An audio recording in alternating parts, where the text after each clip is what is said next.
Got this going right?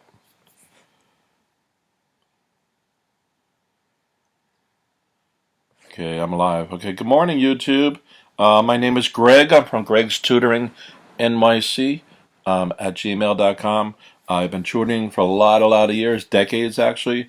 What I want to talk about today is some tips relating to the New York State ELA state test.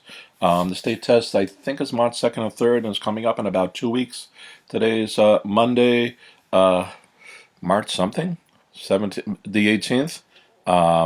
2019, and I get to tutor a lot of kids on a lot of standardized tests because I also tutor for middle school and high school entrance tests and the math test and homework help, and I get to see a lot of kids, and a few things keep popping up. So what I'm going to do is talk about some aspects about the New York State ELA test. I run across a state test every year that I like to give, and it's kind of representational of some of the things you can run into while you're taking the test. This is an incomplete conversation. It's just certain parts of it, but I think it's worth delving into. A lot of stuff happens recently pertaining to how the Common Core thing is such of a problem and yada yada. And although that's true and it does add its own dimensions to it, I'm actually going to cover non-Common Core ELA test, parts of it at least. And just to give you a demonstration, really what's going on here. Okay, I'm getting a warning, so I hope this video is working. Check the video resolution, which is not. Okay, give me 1 second here. Which is not optimal. Okay, I'm going to continue anyway, just to see what's going to happen here. Let me see if this is working here too. Good morning, all. Okay, so instead of just giving all the spiel up in the front, why don't we start jumping into what some of this is? So let me try to get that onto the screen, and I'll put me to the side, I guess. Okay, that didn't work. Okay, let me try again. Okay, there we go. And let's shrink me down. Maybe drag me over here. No, that's still not working really. Let's do this. Okay, everybody can still see me. Okay, so again, this is an old state test. I'll talk about exactly what it is later. At the moment, we're going to look at a passage about comets. So the first thing you need to do is read the directions. We have this part right here. Whoops. I'm on the wrong page. Wait a second. We have this part right here. Now that may change every year. It's pretty standard, and it also talks. Sometimes it changes the word passage from a book to say story, to say nonfiction, to say whatever. That's important and kind of not important at the same time, because the student has to have an idea of what they're reading. Sometimes the story may look real, and it's not. This one is about comets, so we can kind of think up front that. Wait a second, I'm trying to highlight this. Give me 1 second. How do we get out of that?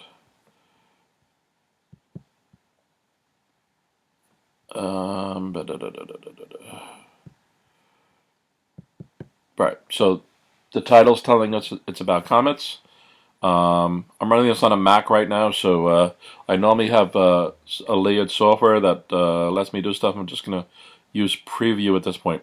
Okay, all right, so the passage about comets, what I'm probably going to do is read it, so you guys can kind of pace it with me.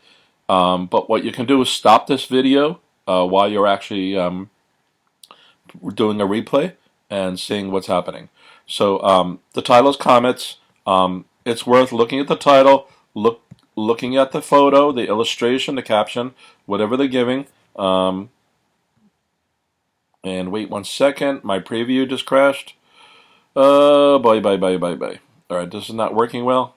All right, I'm going to have to refresh the preview. Give me 1 second. The preview, the application displaying the comments thing just crashed. So I have to reload it. This is I'm doing this live, so let me go back to that, and then we'll resume, and hopefully it doesn't happen again.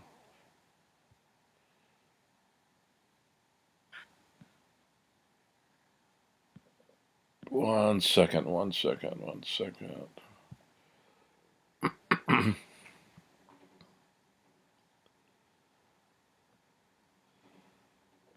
Okay, I have it back up on my end. Let me try to get it back into the software. Actually, let me see if I can scroll that. Does that move? No, it doesn't. In some ways, I should actually refresh the whole software. Okay, give me 1 second.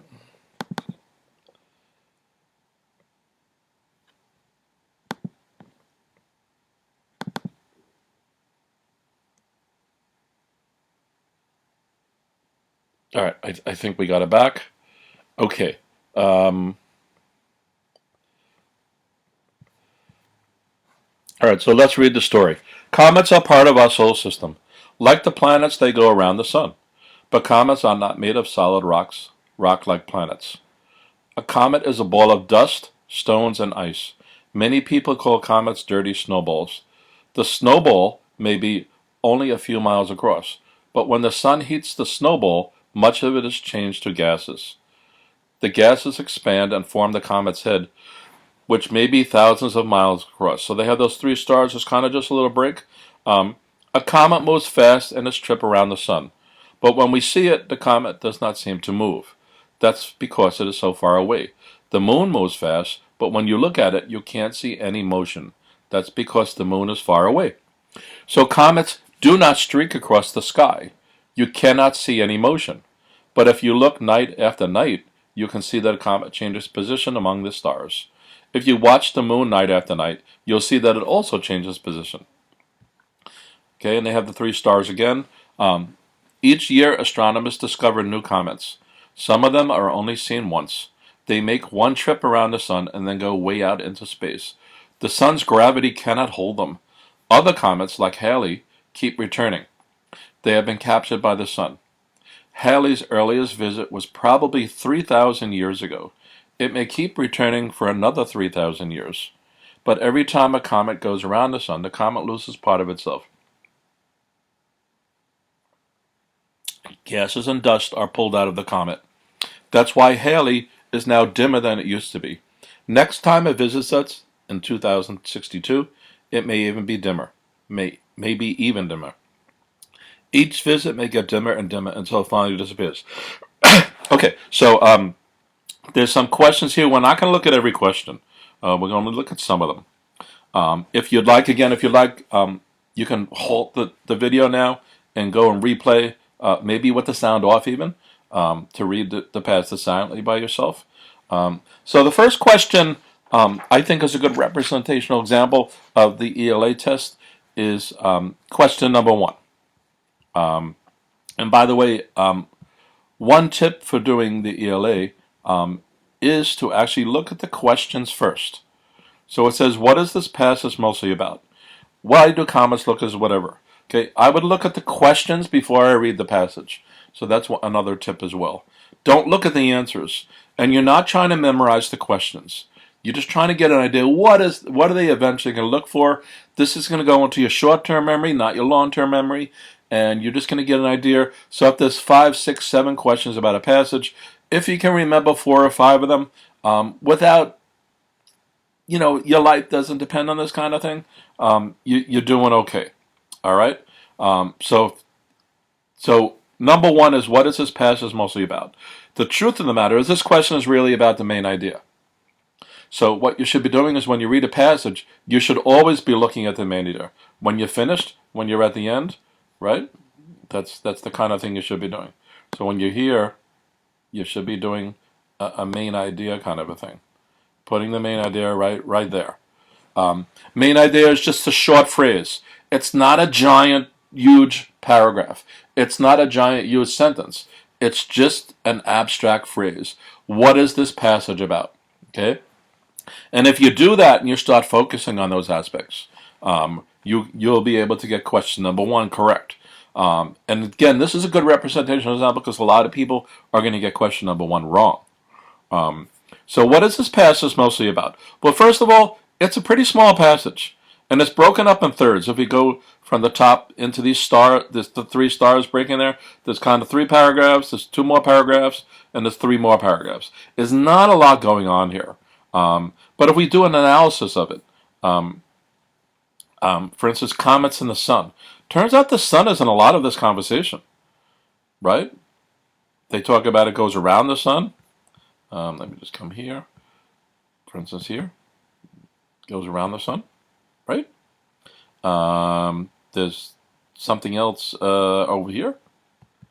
Goes around the sun again. And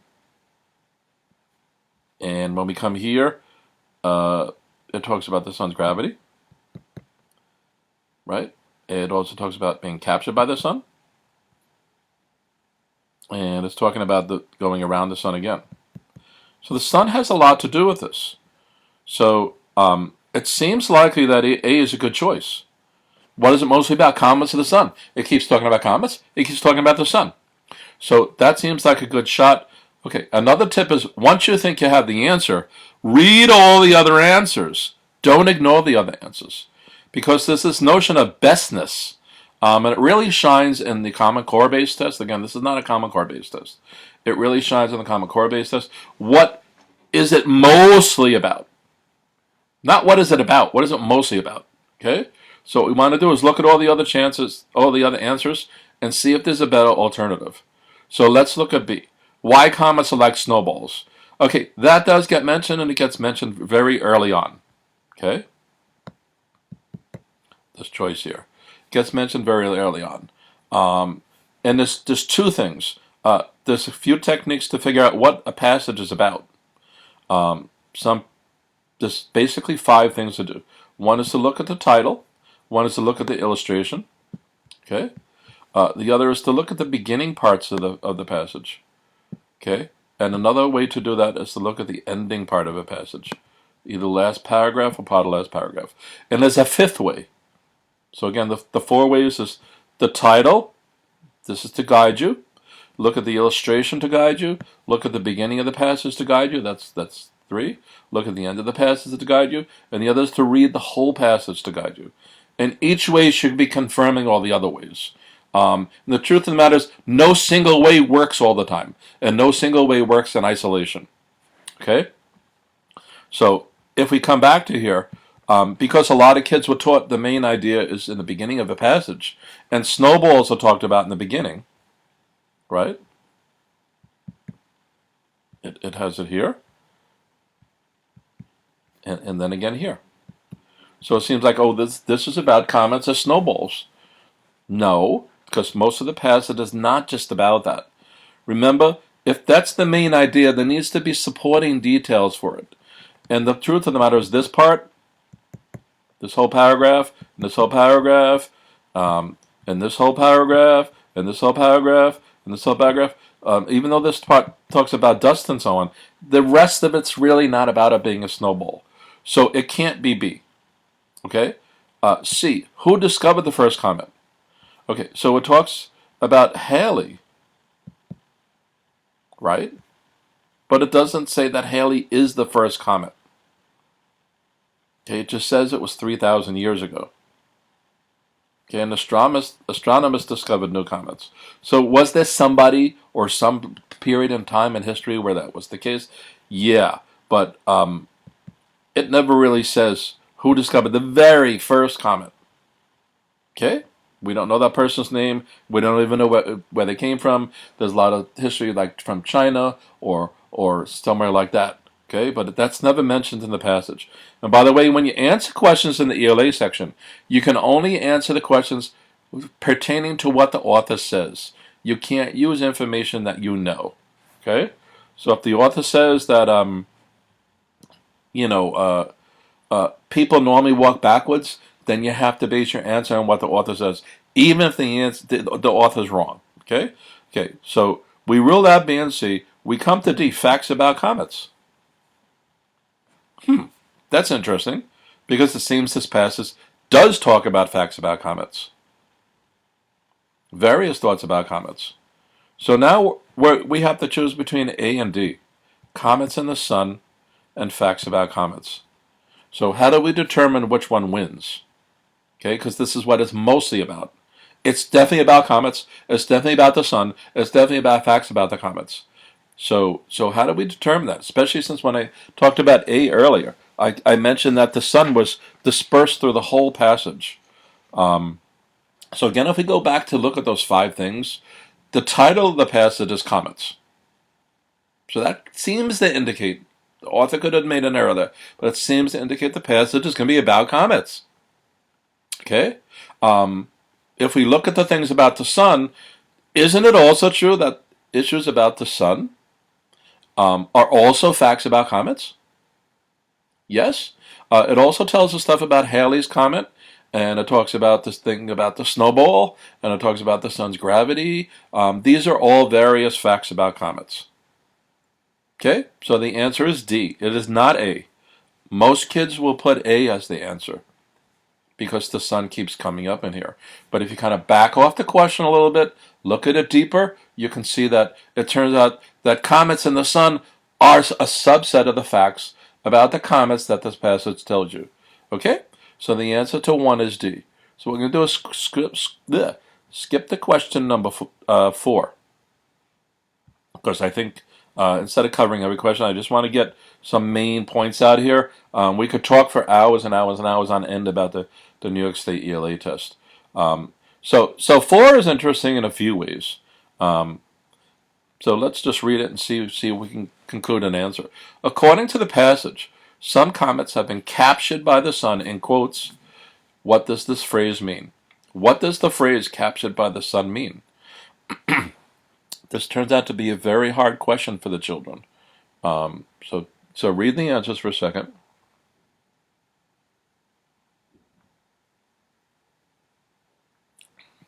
The comets are crashing into the sun. The comets have been brightened by the sun. The comets are stuck in the sun's gravity. The comets have been burned by the sun's heat. Now, since the sun was a central part of a lot of the discussions here, it would seem to be that the answer is A, because it's been captured by the sun. But does the passage ever say that? In fact, if you go back to the question, it's saying, according to the passage. This is code saying the answer's in the passage. We don't want you to make a prediction. We don't want you to make an inference. The answer is actually literally inside this passage. Okay? So we don't have to guess. What we really kind of have to do is find it. Now, sometimes the problem is finding it. It doesn't use the exact same words as you may find in A, B, C, and D. Okay? So let's just run through some of the cases. The comets are crashing into the sun. Okay? Again, I think most kids answer that, and most of my students do. But if we go and look through the passage again, the beginning is about snowballs, and there's nothing about crashing into the sun. A comet moves fast in its trip around the sun, and we can't see it move. It streaks across the sky, all that other stuff. So it's not in the second third. This talks about new things coming on, and it talks about Halley's comets. But we don't know. We don't see anything about it actually literally crashing into the sun. Okay, we have things about it. The sun's gravity not holding it. The sun's gravity is holding it, and it going around the sun and losing part of itself. But it's even the last paragraph, it just says it gets dimmer and dimmer. We're never told to smash into the sun. Okay, so it's not A. Okay, B. The comet has been brightened by the sun. So do we have anything to back that up? Okay, we do. We do. We know that the sun heats the snowball and it changes the gas. So it seems like if that's happening, that we can conclude from that because the sun is actually reflecting onto, or at least the heat from the sun is reflecting onto it, that it's also going to get bright. Okay? So that's true. But is that the sun capturing it? No. And it's kind of a side issue. Okay. The comets are stuck in the sun's gravity. C. Does that make sense? So we come here. We have, they go around the sun. Doesn't exactly say gravity here, but it's going around the sun for a reason. And we know about our solar system, again. So this one's a funny one, at least at this point, because I just said you're not supposed to use stuff that the author didn't say, but you can't totally ignore the real world either. But let's play with a little. So it's going around the sun. We have this, a comet moves fast around the sun again. Okay, and then it talks about other stuff streaking across the sky. We also have this paragraph that some comets pass through our solar system and they go out the other side because the sun's gravity cannot hold them. Okay, interesting. So that means, are there ones that it can hold? Right? Okay, and it turns out that Halley's Comet is one of the ones that can hold because it keeps returning. It doesn't go outside the solar system. It keeps returning. So the sun's gravity is holding it. In fact, and we can also conclude from the last paragraph, because of the snowball effect and what it said up earlier over here, that it expands the gases and it's basically melting as a dirty snowball, that parts of it, as it gets that giant tail I explained earlier, that it's going to go away. Eventually it's going to go away as long as the sun can hold it. And it's definitely holding Halley's Comet. Okay? So C seems likely. And then we come to D. The comet has been burned by the sun's heat. This is similar to A, and also similar to B. So D is really the explanation I was giving for B, which is that the sun's hitting it and it's burning up slowly. And eventually, as it told us with Halley, it's going to get dimmer and dimmer and dimmer. But that's just it dissipating. That's just it going away. That doesn't mean it was captured by the sun. Okay? So C is the best answer here. It's actually saying basically because of gravity, the sun kind of has a stronghold on it. It's kind of pulling it back. So it's been captured by the sun. Just the same as the Earth is. Okay? So that's the issue with 4.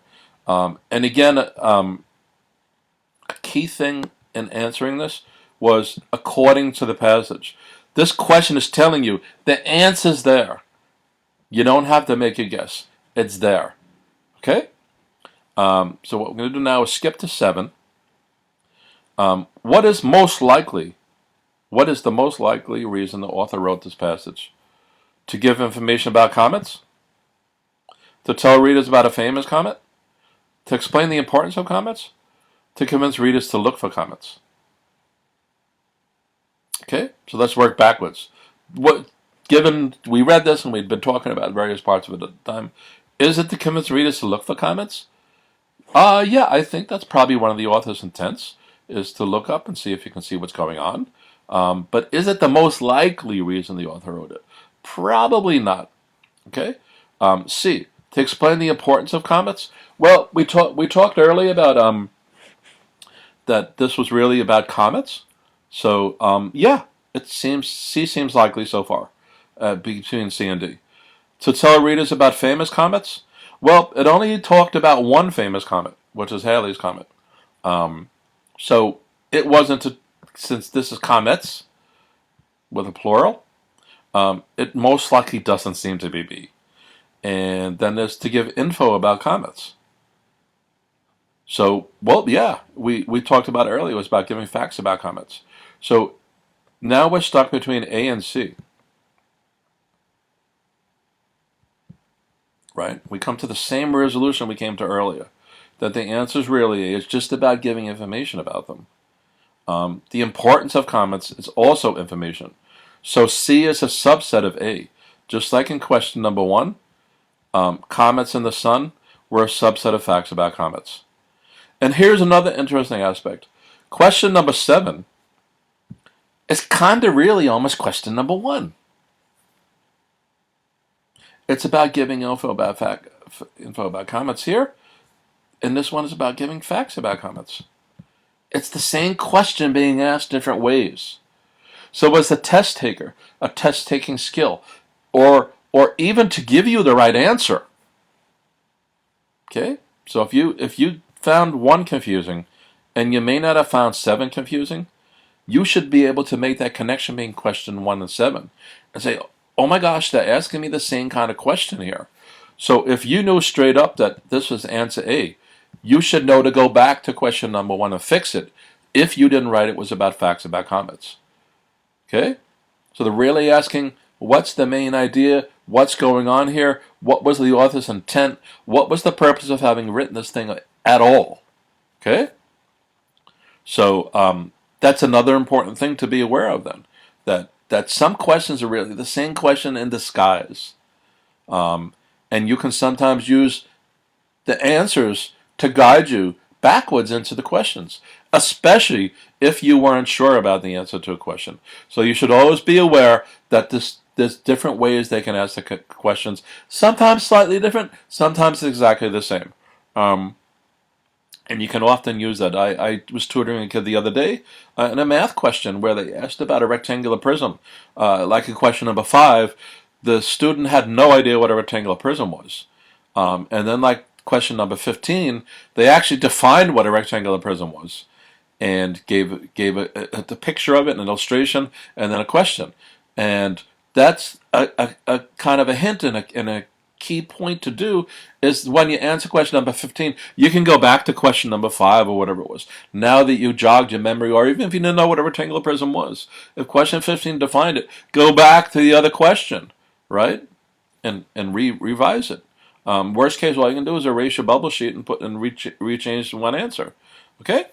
All right. So that's part of the issue here with question number 7. The last point I'd like to make is I mentioned there was kind of 5 things to do when you are trying to figure out the main idea of a passage.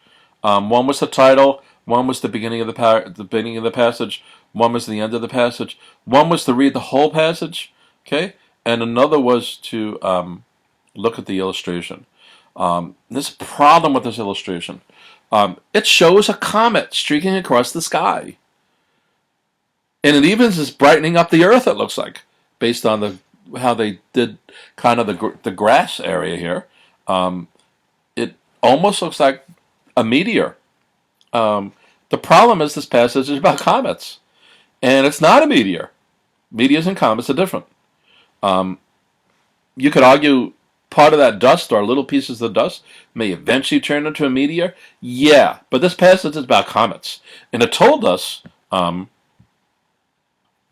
that, first of all, it might be tiny. It's only a few things across. It also told us that it does not seem to move. So the truth of the matter is you'd never see a comet the way this illustration is drawn. So that's why we need to use all the 5 aspects, use our logic, use our senses, and try to figure out what the passage is about. And what you're going to do is take all these clues and put them all together. They're only data points, independent data points that you need to combine at some point. Okay? Because sometimes the title could be misleading as well. Sometimes the beginning of the passage is misleading. And at the end of the day, the most important thing to do is read the whole passage, every part of the passage. And as I said at the end, when you get to the end, figure out a main idea. Okay? Put a main idea at the bottom here. Just a little phrase. Okay? All right. So on that, we're going to go to another passage, which turns out to be a poem.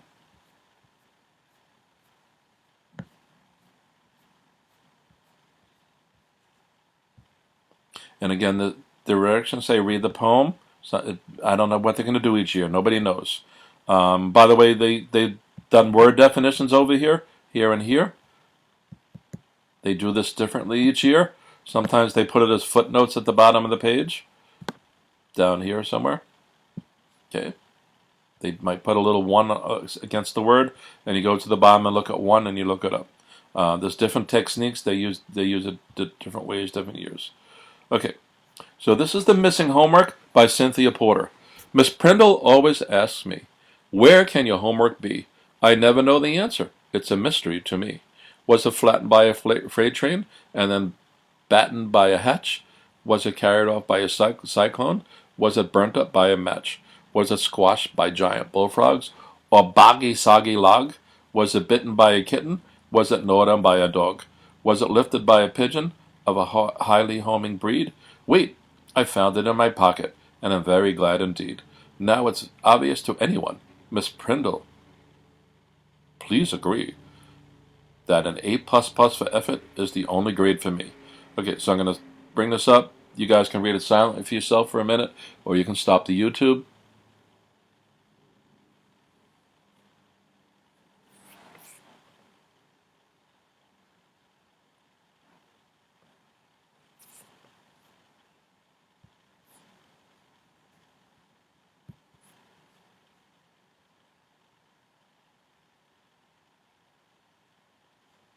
And I'm just going to flip in here a second to see if this is actually still working. Yes, it seems to be. Okay. And now it believes I have a good connection. Before I was complaining. Okay, so we're going to flip-flop around some questions again. We're going to go to question number 19. So according to the poem, what do you know about the speaker? She has big pockets. She likes her teacher. She has lost her homework before. She likes to write mystery responses. Okay. Almost every kid I've ever given this passage to gets it wrong. Okay? We have the disadvantage that we can't see the passage at the same time as we're looking at this. Normally in a real test, you'd have the passage on the left-hand side of the page. On the right-hand side, you would have the questions. So she has big pockets. We're told she looks in her pocket.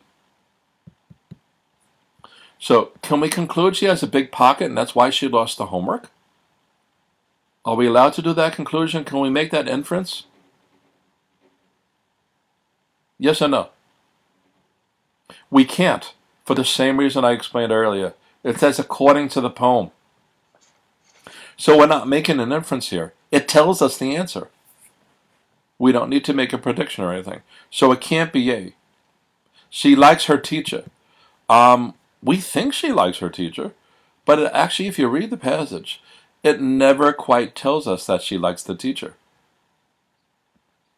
And again, it says according to the passage, according to the poem. So it seems like she does have a good relationship with the teacher.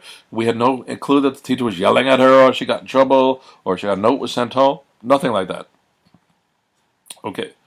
She has lost her homework before. Does it tell us that? I'm not sure. Go back and read the passage.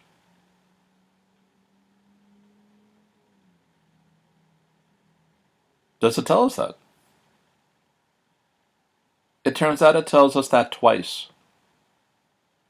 First of all, it says the teacher always asks the student. And the other thing it tells us is, I never know the answer. Well, if this didn't happen before, then the teacher would know what was asked them. And if it didn't happen before, they would know the answer. Right? So that seems to be, she has lost the homework before. Okay, and let's just make sure it's the best answer. She likes to write mystery stories. That's just a silly one. I'm not sure it mentioned mystery stories at all. You might argue the missing homework is a mystery, but that's a total side issue.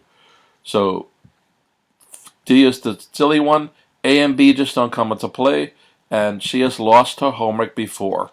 So I brought this one up because almost every kid gets this wrong. The other thing is we have a poem, And when this comes up, oh, a poem, oh, no, I hate poems, oh, whatever. You know what? But poems are an important part of literary works, and they have their own situation. And here's kind of the quandary, and why this poem is interesting. First of all, we have to do our reading comprehension on a normal passage, even when it's not a poem. And we have to do interpretation. The problem with a poem is it's often a figurative interpretation, where the author may use coy wording to have something have a double meaning or whatever the case may be. This one really is just a rhyming poem. There's really nothing of that here. But everybody is already on guard. They're already wondering, oh, what's the deception going to be in this poem? What is the figurative part that I can't figure out? And it turns out this one was pretty clear. It actually said it twice. Miss Prindle always asks me. I never know the answer. And it was right up front, which is another issue with it. So remember to read everything, including the beginning of a poem. Okay, this isn't necessarily tied into the main idea. That's what I was talking about earlier. This is a totally different kind of situation here. Okay? So, she has lost the harmony before. And again, the key is it says according to the poem. So what we're going to do is go to... By the way, it also says, what do you know? So it's telling us that it told us. What do you know? What specifically, exactly, precisely do you know? So according to the poem works, and what do you know also works. Both of them are saying the same thing. Okay, so if we're going to go to question number 22 now. Okay, which detail from the poem best shows that the speaker is forgetful? Okay, so they both face best for us. They didn't have to.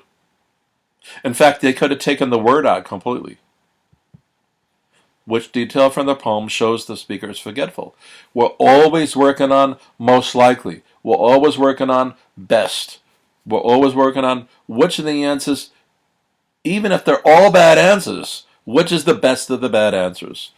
Because there's a lot of cases, especially in the Common Core questions,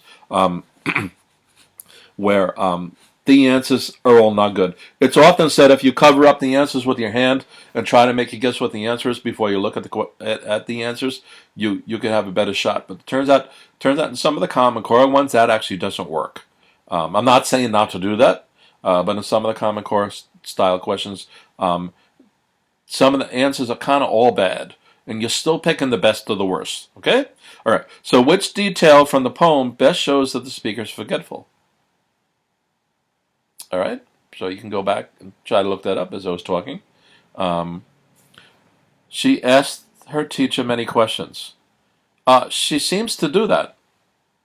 Okay? If I remember the passage right. Yeah, all these kind of things here are being asked. But they're not necessarily being asked to... These are not necessarily questions the teacher asked. They're just questions about the homework. So where is that again? So it doesn't seem to be A. She says she never knows where her homework is. Well, we talked about this already. She says she never knows where it is. So B seems likely. Okay? C. She tells many stories to explain her missing homework.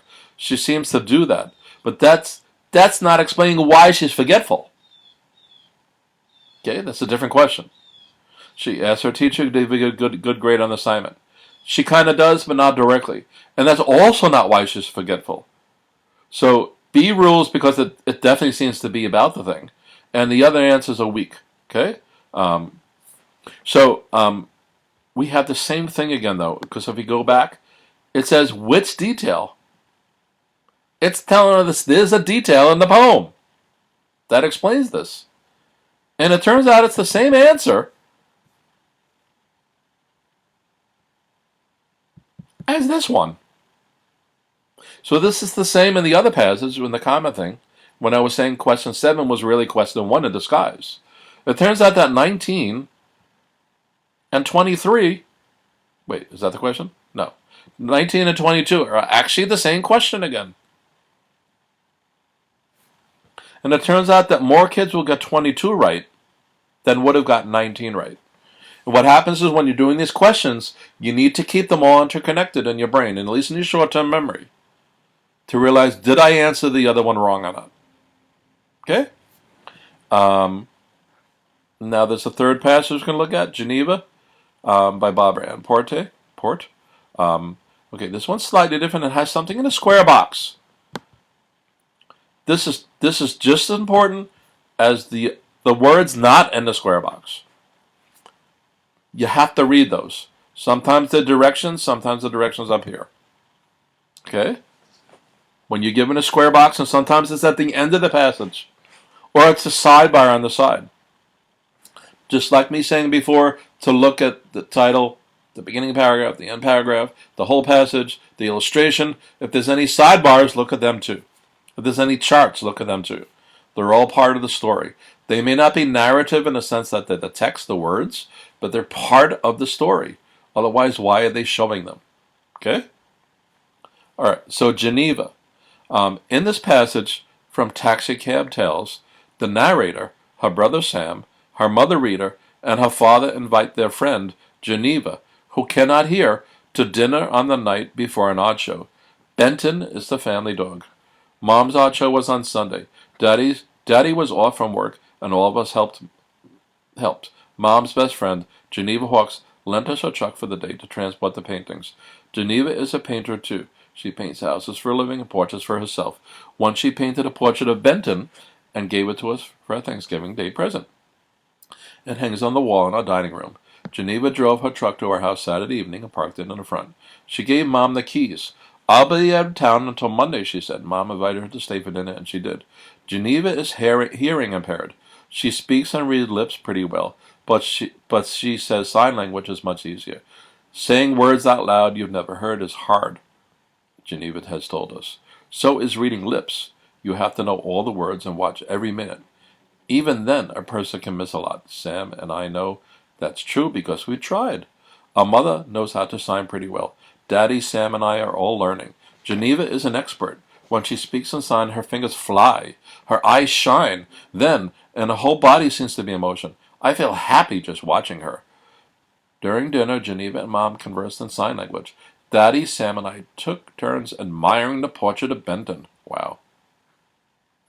Afterwards, our mother showed Geneva her newest paintings. When Geneva was ready to leave, Mom thanked her for the use of her truck. Thank you, she said. She touched the fingertips of one hand to her lips, then held them out towards Geneva. It looked almost as if she were throwing a kiss. That is a sign for a thank you. Geneva smiled. You're welcome, she said, and also signed it.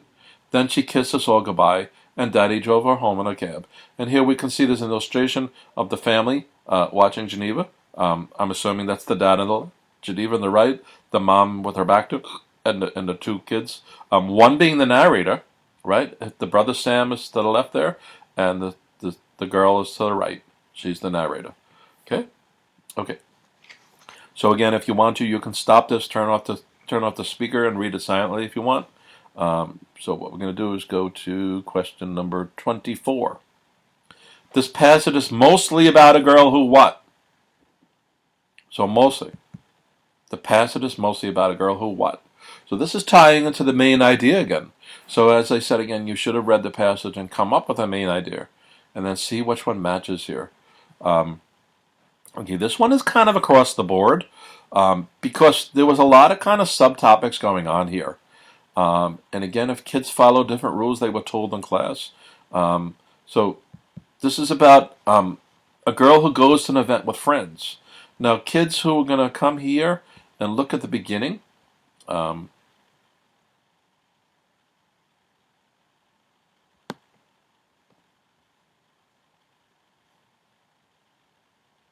she's going to go off and do something with the paintings in the beginning. And that's how the story starts. But it turns out that's not the main idea. That's not the main idea. This is also the blue highlighted part is about the mother. It's not about the girl. Okay? All right? So it's not going to be A. Okay, the girl appreciates a friend's special skills. Do we have anything to support that? Yes, we do. The whole passage we have to support it. The girl, it does start talking about the mom, but she's talking about eating dinner with the friend. She seems to be very enamored over the Geneva being hearing impaired, and they like to watch her signing and things like that. And she even tells us stuff like, I feel just happy watching her. I feel happy just watching her. So we know the girl is pleased about the friend. So she appreciates the special friend skills. Yeah, B is good. Is mostly about a girl teaches a new language to a friend? No, she doesn't teach a language to anybody. So that's a silly, there's sign language going on here, but the girl does not teach it to anybody else. The friend already knows it. The girl doesn't know it. Okay? She listens to a friend give a speech. Not quite. The friend does talk about stuff, but there's really no speech going on. And if I remember this right,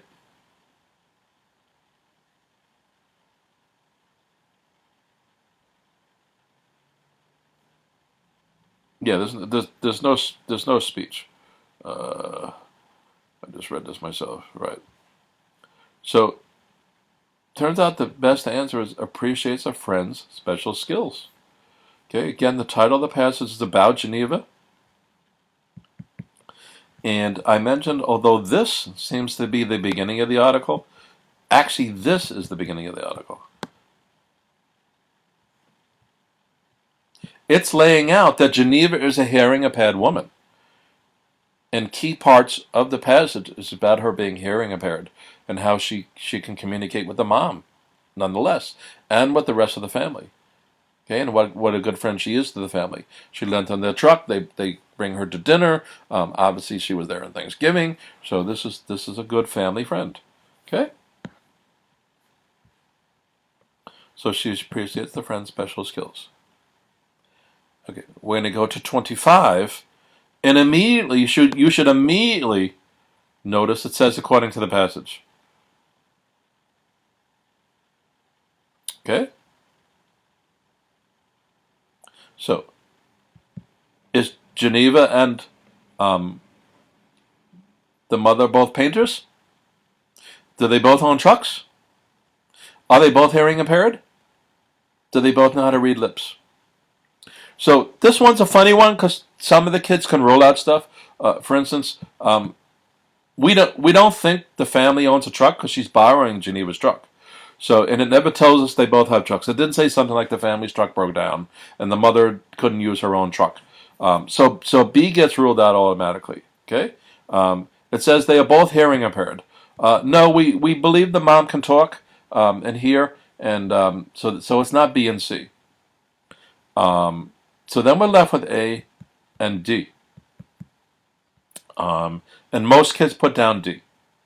And it turns out we're never told that. Again, it says according to the passage. We're never told that they don't know how to read lips. It says Geneva can, and that Geneva doesn't want to do it. Now, maybe the family, it also talks about the girl and stuff trying to figure it out how to do it herself, and that it was hard. But we're never quite told that. We're never literally quite told that. And we're not even talking about a prediction or an inference or where the wording is kind of half there. It's really not even half there. It turns out the answer is A. It tells us that in the beginning of the passage.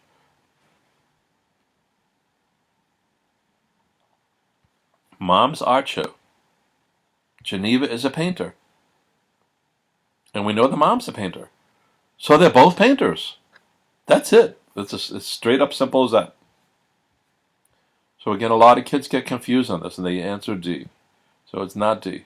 If you go back and read the words about the lip reading, it never quite says about anybody else. It's really only talking about Geneva. And the person it's talking about is the girl and the brother trying to do it themselves. So that's different stuff. Okay, that's 25. 26. Now, I use 26 because this technique is used quite often in the Common Core test, where there'll be a question, and then there'll be quotes from the passage. And this is more significant in the Common Core now, because the quotes from the passage are normally quite long. So they're going to take excerpts from the passage, and stick them in, and sometimes they're as large as a paragraph. So it actually becomes a hard question, because when you're trying to find out something's true or false, or in this case, which best supports, you have to read all parts of it, and all parts of it have to be the case. So that can be tough to do. And again, this whole question is more in the style of how Common Core does it quite often for all grades. And again, it's deeper than that. So what we have is in the Common Core, the question's harder than the normal one, than the pre-Common Core, and the answers sometimes are also harder. And we have to do more work. But it's trying to pinpoint to us, is our comprehension okay? Did we really understand what we read? Do we know what we're being asked to do? What was the author's intent? All these kind of questions like that. So if we look at 26, it says, the narrator feels happy. I even boldfaced that before. When she watches Geneva use sign language, right? Which sentence best supports why she likes watching her sign? Okay?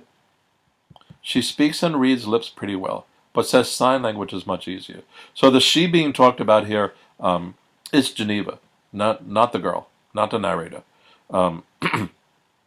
So is this why she likes watching her sign?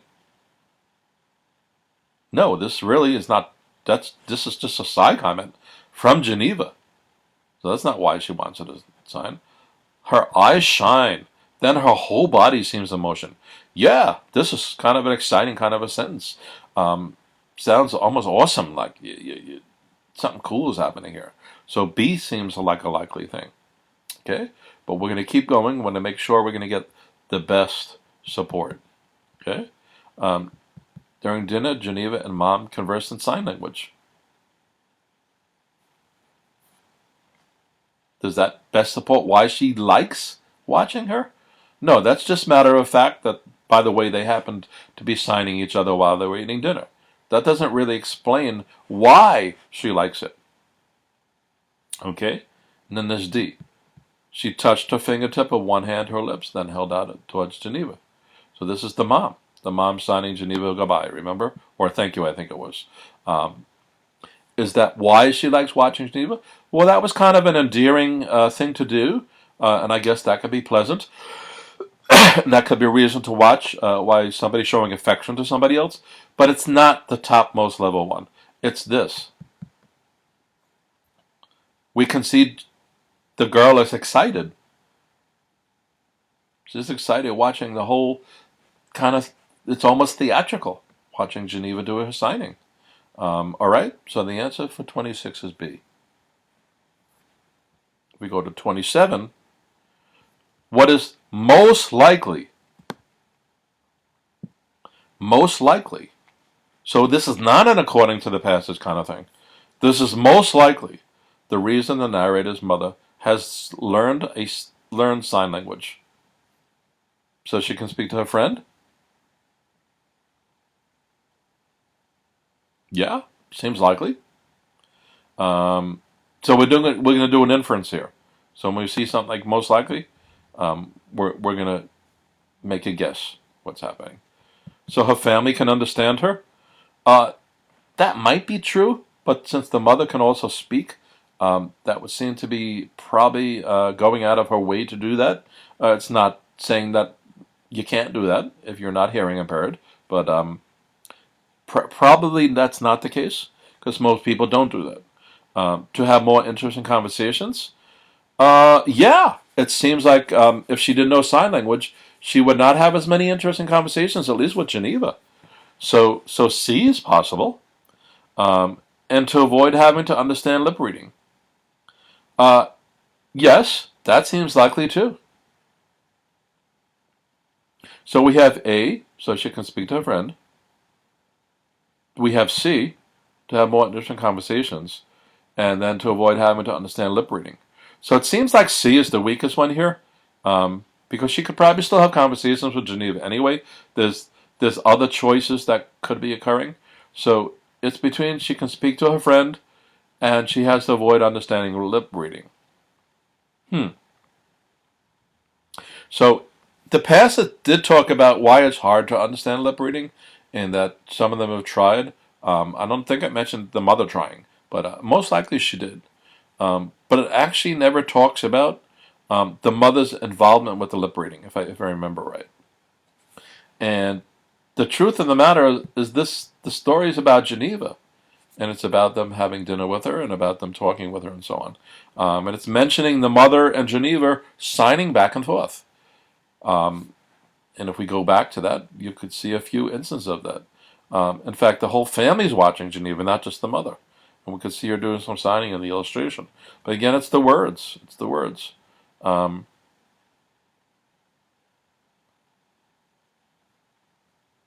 We have issues like this here.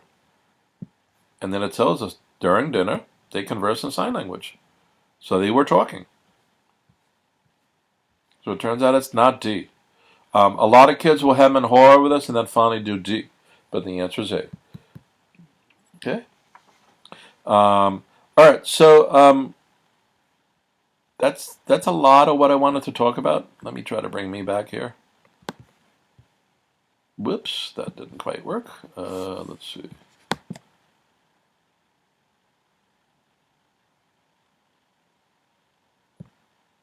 Okay, so hopefully this was helpful to some people. There's dozens and dozens and dozens of more topics that we could talk about here.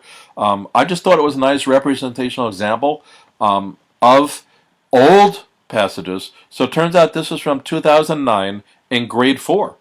And I've actually given this to grade 5, grade 6, grade 7, grade 8 kids and run into the exact same problems.